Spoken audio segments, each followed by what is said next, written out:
Hello, everyone. Happy Saturday morning lemon water to ya. Yeah, oh my gosh, have such a crampy stomach, and I know why, because I've done this to myself before.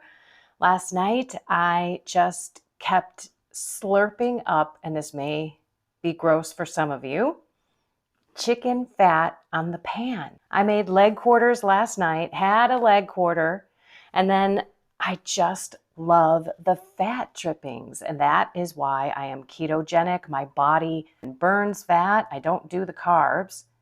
So sometimes I overdo the fat. And so if there's any of you out there that have kind of cramping or maybe diarrhea or something like that, sorry, but that could be you having too much fat. Try to keep the fat in a solid state in the beginning, especially when you're first converting. Now, I've been eating like this for almost 9 months. I wouldn't think that I would still have issues, but I am having issues, and I just have to say I've been up since 1 o'clock with just cramping. And you're probably going to hear my stomach growl somewhere through this as well. I mean, I cannot control what is going on down there. Alrighty, but today we're going to talk a little bit about adult learning. I mean, when we were kids, we needed pictures, we needed stories, we needed activities. They helped us in our learning. And then once our brains get to be about 26, believe it or not, I don't know about you, but I wasn't thinking that my brain was really an adult brain at 26, but that's technically when our brain is fully formed. We learn by observing other people. For example, Phil Mickelson learned by watching his father. He wasn't a left-handed person like me. I'm a lefty. He was just mirroring his father's actions just by standing across from him. So he became a lefty. But when we observe other people with a heightened emotion, something changes. We empathize with that person, or their story hits us in our hearts. Let's think about how many times have I cried on this video or on my podcast? And did you tear up too? Did it hit your heart? Or what kind of story did I share with you or miracle in my life that somehow hit your heart and all of a sudden it clicked? This is the way that adults learn. We still observe people and we could be motivated. That is why I cannot tell you how important it is to have a community of good friends, a community of people who are walking on the journey, trying to be holier, happier, more joyful, trying to live according to God's commandments. When we listen to the Bible, we thrive in community. That's why it is so important to have people on your journey that lift you up, that you can connect to, that don't just tell you what to do, but share wisdom through experience. And I think that Deacon Mark Campbell from Iowa Catholic Radio Network said it in summary. He's like, you know what? Thank you so much, Kendra, for your wisdom that comes through experience. So we are being watched. Remember, when we do better, they do better. I don't just say that. It's actually a thing. Our minds are empathetic with that person. You cry at a movie, maybe you get scared, it's a different emotion, but you can empathize with someone, and that is this mirror neuron. That's why we're going to talk about science, about the brain and how it reacts with the body and our emotions and reprogramming our subconscious programs, and sociologically, how we live in a community, how we learn, how we also portray or be a witness to others so that they can do better when they are motivated by changes in us.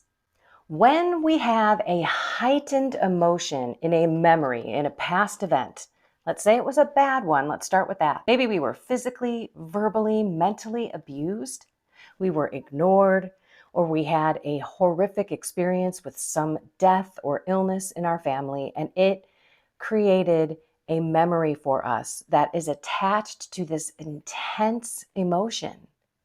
And so when we think about that past event, our bodies don't know the difference. Our bodies go through the exact same event, and our hearts start beating, and we are generating bad genes, and we are putting thoughts and emotions in our minds going through this exact same event over and over and over again.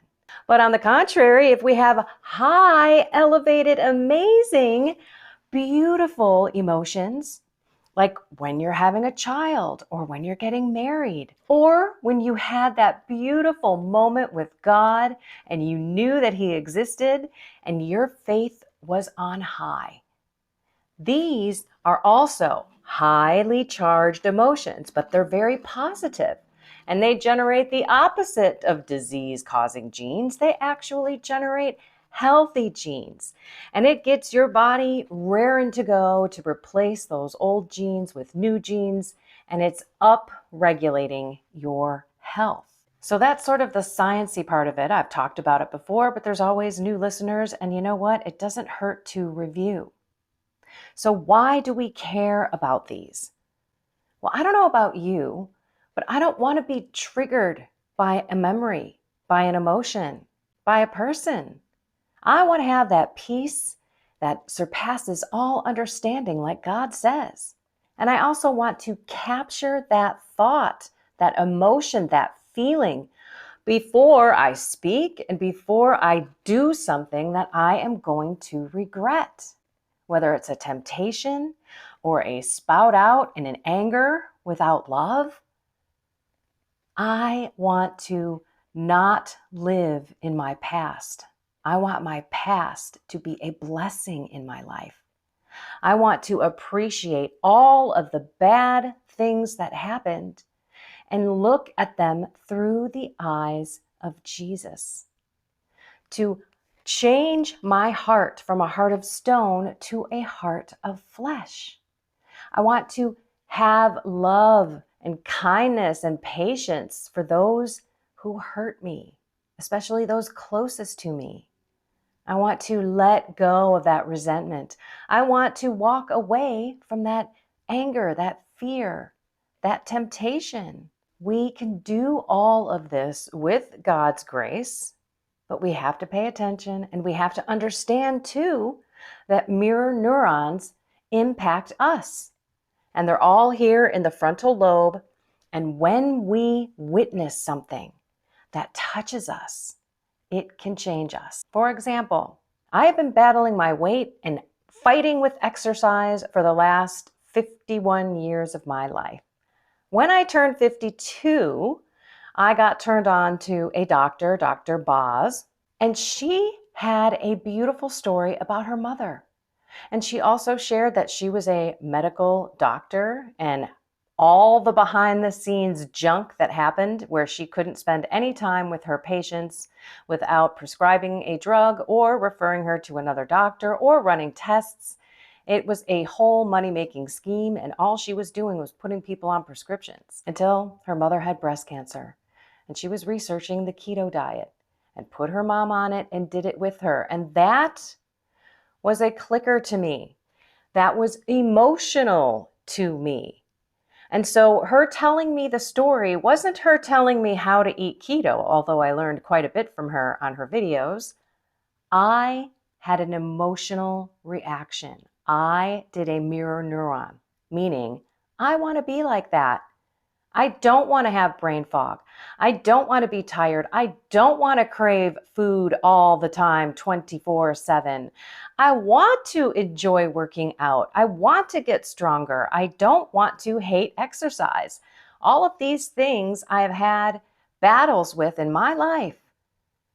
But because I saw someone that inspired me and a story that was an emotional connection in my brain, in my body, in my heart, I made the choice of going to the ketogenic diet.